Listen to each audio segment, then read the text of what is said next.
Halo, assalamualaikum warahmatullahi wabarakatuh. Selamat datang di YouTube dan selamat datang di channel catatan isu, tempat kita berperspektif terhadap suatu isu. Jadi teman-teman, selamat datang di konten kali ini. Dan hari ini ada berita cukup menggemparkan soal erat nih. Ada 5 fakta mengenai Rafael Alun Trisambodo yang resmi dipecat dari Kemenke ya. Jadi Rafael Alun Trisambodo sekarang sudah dinyatakan resmi dipecat sebagai ASN di Dirjen Pajak Kementerian Keuangan pada hari Rabu ya, kemarin tanggal 8, dan beberapa sudah dilakukan audit investigasi harta kekayaan Rafael Alun dan beberapa hal terkait pemecatan mantan pejabat Ditjen Pajak Rafael Alun Trisambodo kita akan bahas. Pertama, Rafael Alun Trisambodo ini dipecat atas pelanggaran disiplin berat.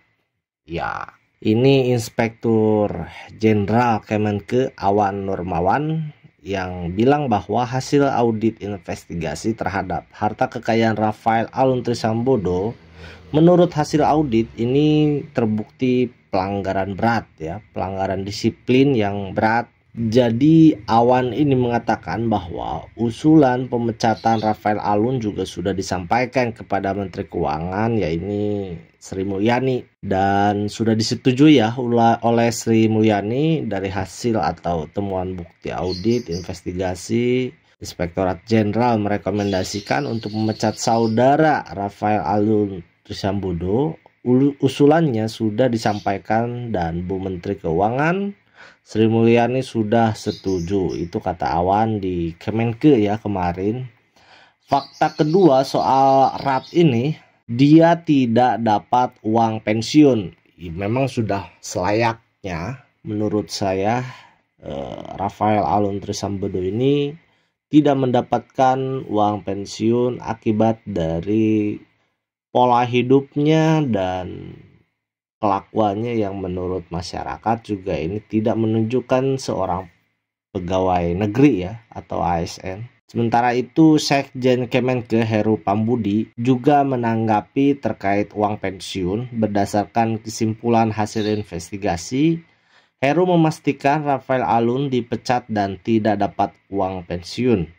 Dari hasil investigasi ada pelanggaran dan itu pelanggaran berat, maka itu konsekuensinya adalah pecat dan tidak dapat uang pensiun. Berikut itu yang disampaikan oleh Sekjen Kemenke Heru Pambudi. Lalu poin ketiga soal Rat ini, jadi dia bersiasat menyembunyikan harta yang bikin dirinya dipecat. Sebetulnya ini faktor penentu kenapa Rat semakin memperberat dirinya secara statusnya ya, karena dia selain pola hidupnya yang dirasa kurang baik, dia juga menyembunyikan hartanya agar bisa melewati PPATK yang besar mungkin nanti pada akhirnya hasilnya, sehingga dia sembunyikan gitu, bersiasah gitu. Jadi dia bersiasah agar tidak terendus gitu harta-harta yang lainnya gitu. Jadi Kemen Keuangan ini membongkar siasah mantan pejabat Ditjen Pajak Rafael Alun Trisambodo dalam menyembunyikan hartanya. Siasah Rafael Alun itu dibongkar oleh 3 tim yang dibentuk oleh Inspektorat Jenderal Kementerian Keuangan. Pertama, soal siasah ini, hasil usaha Rafael tidak sepenuhnya dilaporkan. Jadi yang pertama, tidak melaporkan hasil usaha ke LHKPN. Jadi dia tidak melaporkan uang tunai dan bangunan yang dimilikinya. Bahwa sudah diketahui hari ini terdapat hasil usaha sewa tidak sepenuhnya dilaporkan. Dalam harta kekayaan ada yang tidak dilaporkan. Yang kedua, tidak sepenuhnya melaporkan harta berapa uang tunai dan bangunan. Aset RAT juga diamankan pihak terafiliasi. Jadi yang ketiga, sebagian aset diatasnamakan pihak terafiliasi. Jadi pihak terafiliasi itu bisa orang tua, kakak, adik, teman, seperti itu. Jadi ya contohnya kayak mobil yang apa namanya, yang Rubicon itu kan atas nama kakaknya. Kalau secara logika ya kakaknya tidak mungkin rumahnya di gang dan sempit itu mempunyai mobil Rubicon kan gitu secara logika. Lalu selanjutnya, harta di media sosial belum ada bukti kepemilikan. Dari hasil eksaminasi kita bahwa terdapat beberapa harta yang belum didukung oleh bukti yang atau bukti otentik kepemilikan. Selanjutnya juga Rafael Alun tidak patuh melapor dan membayar pajak. Ini yang disampaikan oleh Awan juga ya. Yang terakhir adalah di harta yang sembunyikan itu menjadi perantara timbulnya konflik kepentingan jabatan. Jadi kata Awan, Rafael menjadi perantara yang menimbulkan konflik kepentingan dengan jabatan. Mantan ASN itu disebut melakukan pengadaan barang dan jasa dari perusahaan miliknya. Yang keempat, terdapat informasi yang mengindikasikan adanya upaya erat menyembunyikan harta kekayaan dan sumber perolehannya, dan posisinya melakukan pengadaan barang dan jasa dari perusahaan miliknya. Jadi intinya seperti itu, ada konflik kepentingan. Jadi kalau misalkan Kementerian Keuangan mengadakan lelang, ya perusahaan dia sendiri kira-kira begitu yang dapatkan lelang tersebut. Lalu yang keempat, soal fakta-fakta dipecatnya dari Kementerian Keuangan. Jadi ada dugaan suap dan gratifikasi dari Rafael Alun ketika diperiksa oleh KPK. Nah, ini yang menjadi catatan bagi masyarakat kita.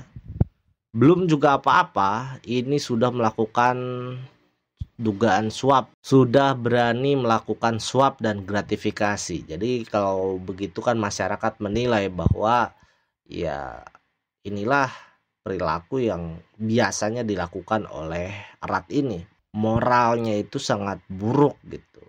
Dia melakukan suap, dia melakukan gratifikasi, sehingga masyarakat menilai kerjaan-kerjaan dia juga di pajak juga ya tidak jauh-jauh dengan suap dan gratifikasi.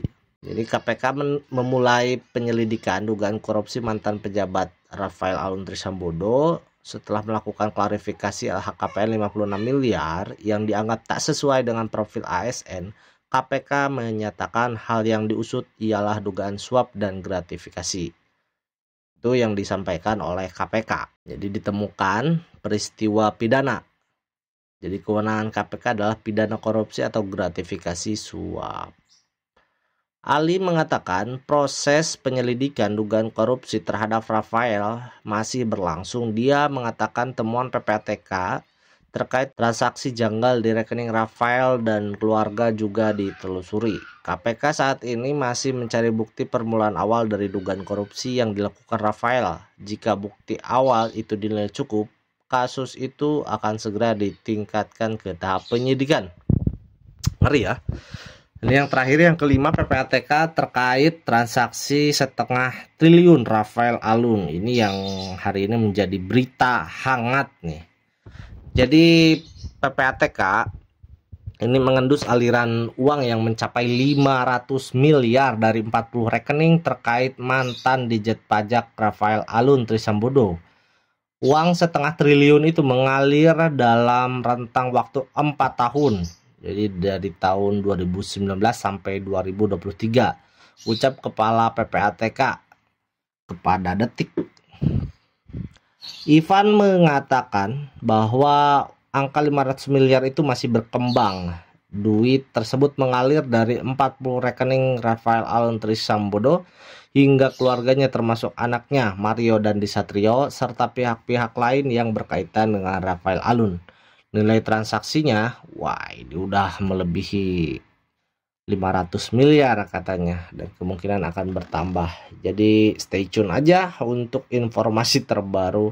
Saya rasa ini akan menjadi berita yang menarik karena ternyata banyak kebohongan-kebohongan yang ditutupi oleh Rafael Alun Trisambodo. kita saksikan, stay tune aja di channel Catatan Isu dan jangan lupa like dan subscribe. Ditutup, Assalamualaikum warahmatullahi wabarakatuh. Bye.